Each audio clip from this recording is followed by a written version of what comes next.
రాజధాని అమరావతిలో రోడ్ల నిర్మాణం అనేది ఎంత క్వాలిటీగా, ఎంత ముందు చూపుతో నిర్మిస్తున్నారు అనే దానికి ఒక మంచి ఉదాహరణ ఈ వీడియోలో మనం చూడొచ్చు. చూసారా? ఇదిగో రోడ్డు నిర్మాణంలో ఏ విధమైనటువంటి మెటీరియల్‌ని వాడుతున్నారో మనం ఇక్కడ చూడొచ్చు.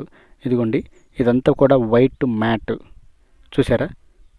ఇదంతా వైట్ మ్యాట్. దానిపైన ఇంకొక ఆహ్, ఇంకొక పొరలాగా ఏ విధంగా నిర్మాణం చేస్తున్నారో చూడొచ్చు. ఇది ఒక మెష్. ఎందుకు ఈ విధంగా నిర్మాణం చేస్తున్నారు, రోడ్డు నిర్మాణంలో ఇవెందుకు వాడుతున్నారని నేను అడిగినప్పుడు వారు చెప్పిన సమాధానం ఏంటంటే, భవిష్యత్తులో రోడ్డు అనేది షింక్ అవ్వకుండా, షింక్ అయి కుంగిపోకుండా ఈ విధమైనటువంటి మెటీరియల్ని వాడుతున్నామని వారైతే మనకు చెప్పడం జరిగిందండి. చూశారు కదా ఏ విధంగా జరుగుతుందో రోడ్డు నిర్మాణం. క్వాలిటీగా జరుగుతుంది.